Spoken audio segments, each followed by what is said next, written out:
Hello, I'm Matt, and I'm a former student at Penn State. So we're doing this kind of a series of videos that are devoted to people's testimonies, especially their testimonies as they came into the Orthodox Church. We started with Gary's testimony that we recorded not too long ago. So if you haven't watched that, I would pause this one and go and listen to that one. So what I'll say is I uh, owe a great debt to Gary and his ministry that has been going on for the last 40 years. I owe a great debt to him personally in terms of coming into the Christian faith and then also the Orthodox Church. So I'll just say that on the front end. Um, my story. So I grew up in a town called Bel Air in Maryland. Um, my parents, my dad grew up Roman Catholic, my mom Lutheran. And so we grew up, my brother and I, going to a Lutheran church. My parents were very faithful Christians. We went, I would say, just about every Sunday. um, I was confirmed as a Lutheran in eighth, let's see, must have been eighth grade. Um, and so I think probably growing up, I would have said that I believed in God. Um, and all whatever that entailed as a Lutheran person. And then pretty much it as I would say, especially as it was a teenager and in middle school and especially high school. Um, Even though we would go to church on Sundays, I was pretty clearly just sort of living my life the way that I thought I wanted to live. I know that as I got closer to the end of my high school years, um, you know, college was on the horizon. That was sort of the expectation in our home. And my thought was, I think I'm going to go to college and just try to have as much fun as possible. Um, Party and the young ladies or what have you, whatever that might entail, just have as much fun as possible. Definitely have the full college experience as young people are encouraged to do. Um, so the bottom line is, even though I guess I would have said that I believe in God, I certainly wasn't looking to live in that way to any real degree. Um, and so that's where I was sort of at the end of my high school years. I visited several different colleges. The last school that I visited was Penn State. We had a neighbor who had gone to Penn State and had a good experience there. My dad was a Penn State football fan from many years ago. And so Penn State was on the radar. We made that last visit, and there was just something in visiting there that just seemed like, okay, this just seems right. This seems like, for whatever reason, I couldn't really put my finger on it, but it just seemed like this seems like a good fit. This seems like the right place. Um, as part of our tour of the campus, I do remember seeing Gary Cattell, who is known as the Willard preacher, out on the steps of the Willard building, engaging students out there. And I can remember thinking about Gary, boy, this guy is taking this way too seriously. He needs to relax. You can be a Christian or you can believe in God, but you don't need to do this. I mean, come on. So that was my first impression.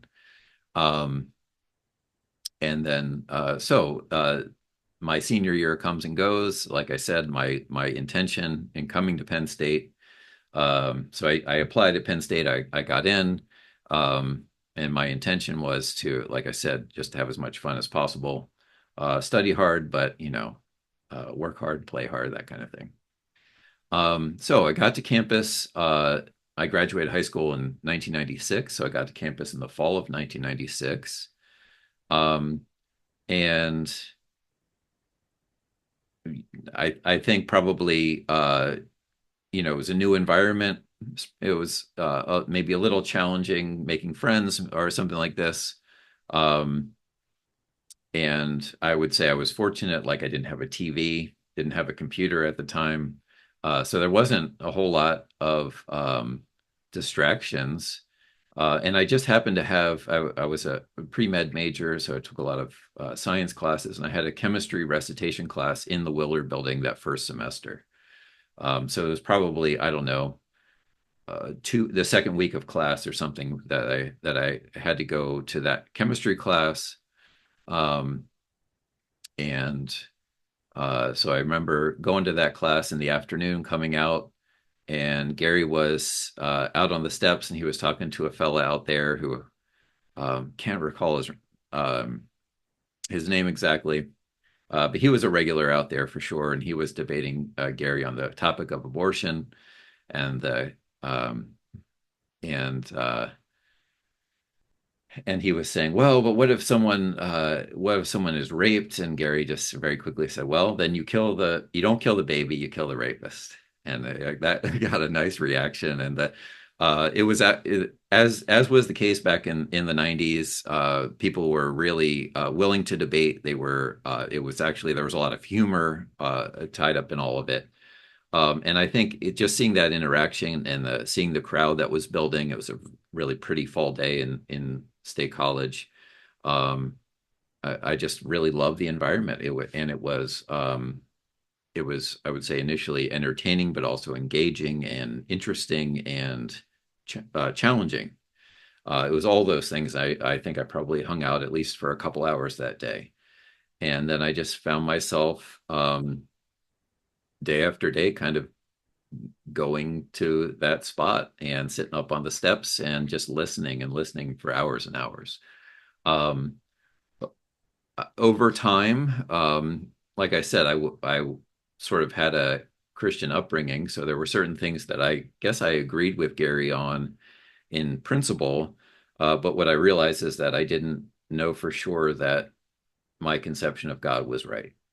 Um, And so one of the things that was coming through in Gary's preaching, and I think this is it's just central to what I heard and what I think Gary continues to preach, which is that um, if you're not sure if there's a God, and certainly if you're not sure who God is, cry out to God, ask God to make it clear to you in a way that you can understand. And if you do that consistently, one of two things will happen. Either you will do it day after day after day, and nothing will happen, in which case you haven't really wasted much time or energy. But on the other hand, if at some point God does open your eyes, does break through, does make it clear to you who He is, then you can know. That was a brand new concept to me. I think growing up as sort of in a Protestant milieu in that sort of framework, it was just like, well, you read this in the Bible and you decide to believe, and that's what saves you, that belief. Um, and that's just sort of how that went. And I realized at a certain point, if I had grown up maybe in a Jewish family or a Muslim family or an atheist family, I probably would not have some of these ideas. I wouldn't, be inclined towards Christianity. So that was my freshman year, just sort of taking in over and over the different uh, debates and arguments and presentations. And I think probably by the end of my freshman year, um, I had kind of gotten to a point where I could at least hear this idea that one can seek and know God.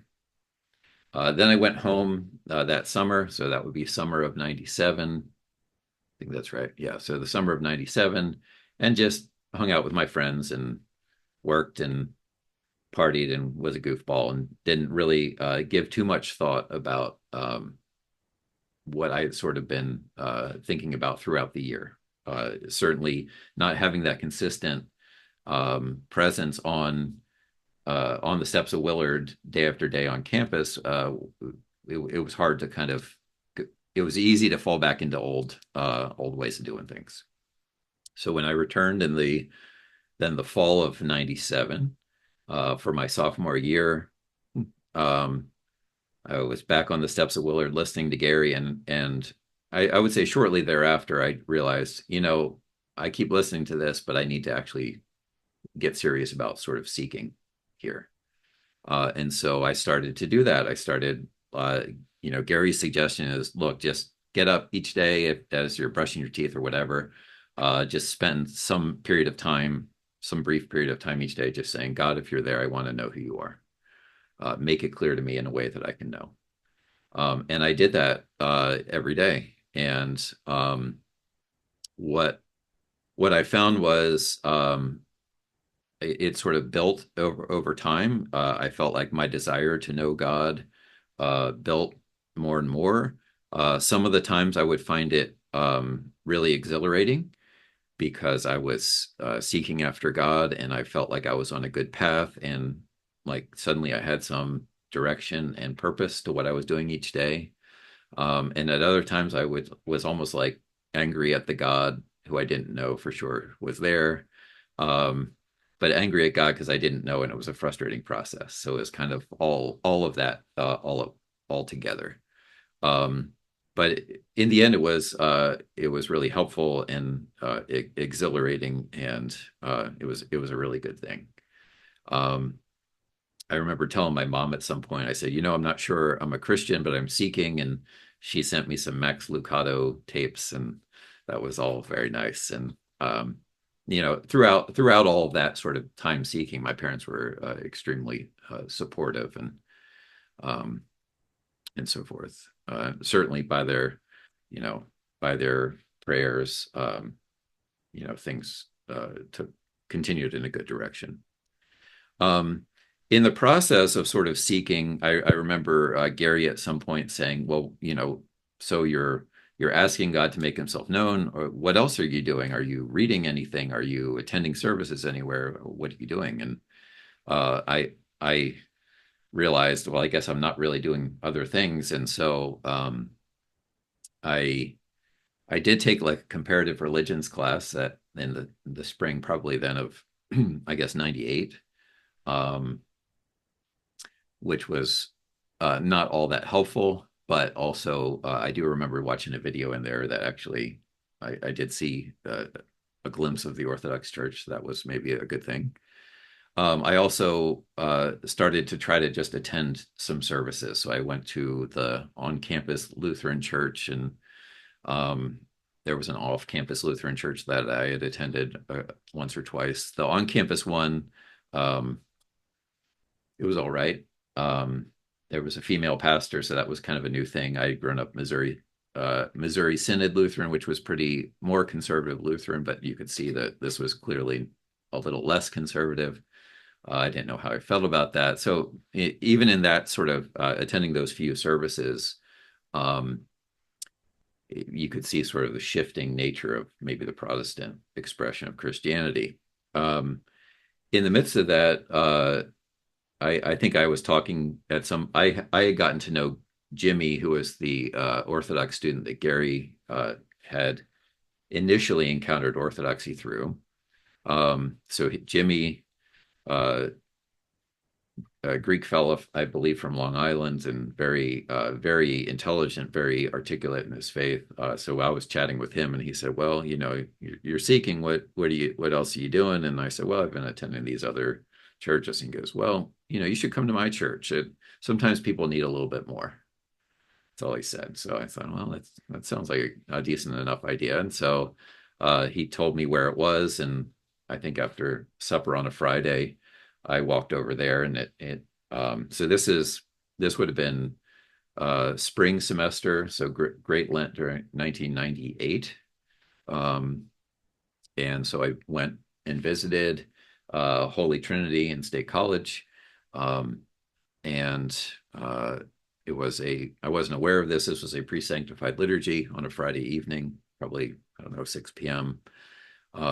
And I didn't know what I was seeing, didn't really know what I was hearing. But being in that service, I knew it was really different than anything that I had ever seen before, ever experienced before. One thing that struck me was the fact that we were facing towards the front, toward the altar, and the Father John Reeves, the priest there, he was also facing in that direction. And just very much the sense is that we are all together, and this is not about me. This is about us worshiping God. And I can just remember going home from that service and sitting in my dorm room and Um, just feeling really, still feeling like I was seeking, not sure that I was a Christian just yet, but just that I was really, I've just felt really elevated, really at peace, and good things came along with having attended that service. And I don't think after that that I ever went to another Protestant service until I was Orthodox. It's just um, I really liked that service, and so I just decided to continue going. So I attended. I guess it probably was getting pretty close. Maybe that was mid Lent at that point. Um, I remember going to a sort of a youth retreat on a Saturday uh, afternoon, morning and afternoon, in somewhere in there. I went to Holy Saturday, went to Pascha, even went home right after liturgy on Pascha at whatever 2:30 in the morning, and just went back to my dorm room and just didn't know what to do with it other than just that I really liked it. Felt like it was a good step in the right direction, but I still consider myself seeking who God was for sure, kind of thing. I was kind of holding out for like I don't know, total confirmation, that sort of thing. Um, Looking back on that, God was sort of gently not wanting to overpower my will, but also gently bringing me along. And I liked everything that I was encountering. Um, so let's see. So that would have been the spring of 1998. Um, when that semester ended, I went home. I continued to go to Orthodox services in Baltimore. One of those parishes was Holy Trinity in Baltimore, which is a Russian church, and the priest there, he knew I was coming. I was visiting with a friend of my mom's, and he gave me like 4 or 5 different introductory Orthodox books, um, which was really nice. Um, but also over that summer, it was a kind of a similar thing where I felt like if just not having the consistency of that experience out on Willard, uh, being immersed in the art, in the thoughts, and the focused on the need for faith, that sort of thing. It was a lot harder being home that summer. Um, let's see. So that would have been spring of '98. I was still sort of seeking, still crying out to God to make himself known, but I think that kind of dwindled a little bit over that summer.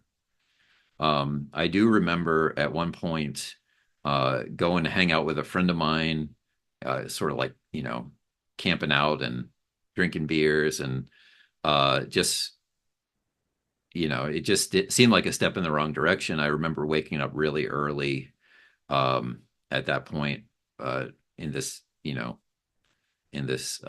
steamy tent or whatever before everybody else got woke up. I got out of the tent and I just felt like I was sort of throwing the seeking process away a little bit. Um, so I felt kind of convicted that day. And so anyway, that was sort of in the back of my mind that I needed to get back to this more intense seeking. Um, at some point, a buddy of mine he was going to the University of Maryland.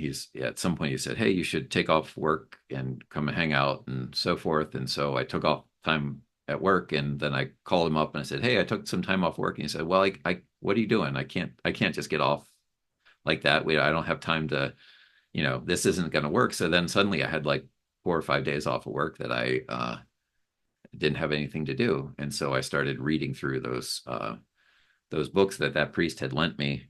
And my experience of reading through those books was I was making sense of some of those things, but especially when it would sort of talk about. I think I remember reading the second half of uh, Timothy Ware's book, The Orthodox Church, which is primarily about doctrine, and just some of those things they really. Um, Pretty much everything I read in that really resonated. Um, it really was it was sort of like, well, I hope that this is who God is, because this is really, uh, understanding God in a way that is truly loving, and it's full, and it makes sense. And so I think having that week to sort of read through these Orthodox materials and kind of get engaged in that again, probably read 4 or 5 books at that time. Um, it sort of got me back to where I needed to be and to be seeking again. So fall of 1998, um, got back on campus, back to listening to Gary out at Willard. I had started attending the Orthodox Christian Fellowship, but again, as a seeker. And I remember one thing that I did appreciate with Father John Reeves was visiting that parish. And I told him, "Look, I'm seeking. I'm asking God to make Himself known. I'm not. I don't know yet." And so when he would introduce me to folks there, he would just say, "Oh, this is Matt. He's seeking." And it wasn't like, "Oh, come on, you got to be a part of this. Oh, come on, believe already." It was just, "He's seeking. I trust God that this is a good, God's in control of this process." And so we don't need to feel anxiety about it, basically. And I think that that's a general thing that I found within Orthodoxy, is that we're inviting everyone to come to the church, come to the true church, and yet we trust that God is in control of that process, and we don't feel anxiety about that evangelism effort. So fall of '98, um, I I remember coming back. I think it was probably coming back to my dorm room after an OCF meeting, and just really, really, really wanting to know for sure. And Father John Reeves had given me a book on the Apostolic Fathers, and so I was reading through some of that, and I read a bit about uh, Saint Polycarp's martyrdom, uh, which, if you haven't read, definitely take some time to do that because it's marvelous. So I sort of cracked it open to that, and I started reading that, and I was thinking, here's someone, the early church, and his, uh, and of course you read it, and he's being asked to deny Christ, and he won't do it. He's not fired up or upset about it. He just says, "Give me some time to pray. Give these men who are presumably here to take me away, give them some food, and just give me a little time to pray." So his faith was such that I just remember thinking, okay, here he has something that is more important than his own life. He values it more than his own life, and I thought, well, that should be what we're after. We should want something that is more important to us than our own lives. And then it was like, of course, everything leading up to that point was God at work, but that was sort of that moment where my heart was open, my eyes were open, and I would say at that point, God revealed Himself, and it was the Christian God. And so I think I told Gary the next day. It would have been a Wednesday. I said, "Hey, Gary, I'm a Christian now," and I think I called Father John Reeves that night, and I said, "Hey, can I meet with you? Because I'm a Christian now, and I need to know what the next step is." Um, so that's sort of the story of how I came from being sort of a non-believing, having a Christian background, non-believing, encountering Gary's ministry and seeking. And I think probably it was probably about 13 or 14 months of actually seeking, and with different levels of intensity, um, before I would say that I was a Christian, um, and knowing it and really being rooted in that. Now, it's interesting, Gary's story, which again, if you haven't watched the video on Gary's testimony, please do so. Gary's story is seeking and finding the Christian God and being a Protestant for a period of time, and then encountering Orthodoxy and then moving into that. For me, I was seeking, wanting to know who God was, and at the same time, because I was listening to Gary, and Gary was in the midst of his seeking and investigating Orthodoxy, I was able to benefit from hearing um, sort of Gary preach distinctively Orthodox ideas. So I had been sort of on campus for the tail end of Gary's preaching time as a Protestant. And then once he was becoming, once the Orthodox ideas were becoming clear for him, then he started distinctively preaching those things. And so the idea that um, God established, that Christ Jesus established the church, and that the church had its beliefs in the beginning, and that what we should be looking for are those beliefs to continue from one, from that first century to the next century and so on, and that what we believe now should be the same thing. That was a very, uh, again, a novel idea, but that is what Gary was beginning to preach out there. Another idea was sort of the Orthodox conception of heaven and hell. We have a video on that, but the idea that hell is not just this medieval torture chamber that God throws people who disobey him. That was always kind of like a difficult point as far as how do you square that up with a loving God who nevertheless throws people in this torture chamber? But he started preaching this idea of no, actually, heaven or hell is dependent on our state before the loving love of God in eternity. Um, and I'm kind of simplifying that a little bit, but in other words, Orthodoxy had an answer for, um, there's that tendency, I guess, in certain parts of Christianity to almost to do away with hell or to downplay it severely or just to kind of forget about it because God, we have this loving God and yet this situation exists. But Orthodoxy had an answer for that. And so just all of those things, the idea of salvation as a process, these things that the mysteries, the sacraments of the church were salvific and contributing to our salvation. Um, all of those were things that were brought out on the steps of Willard, and I began to sort of hear those things and understand them. And so what became clear over time was, as I was seeking, was that I didn't know that Christianity was true, but I felt like if Christianity were true, then from what I had read and what I had heard from Gary and just sort of what stood to reason, that if Christianity was true, then Orthodoxy was that expression, that true expression of it. And so when I became a Christian, then I was able to call up Father John Reeves and become a catechumen shortly thereafter because it just made perfect sense to sort of step into that.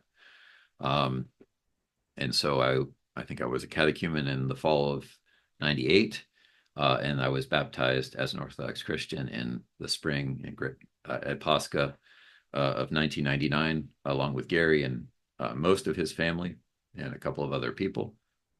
And that was the beginning of our time in Orthodoxy. And so obviously the central pivotal turning point of my whole life was encountering Gary and his ministry and beginning to seek after God through his admonition there. And so that's my testimony. And I think, I've been Orthodox for about 25 years. And just everything has hinged from that time in college. And so I'm very, very grateful to the Holy Trinity for all the ways that he's looked after me and my family and putting Gary and his ministry and his faithfulness in my life. So, and that I think that'll do it. Thank you.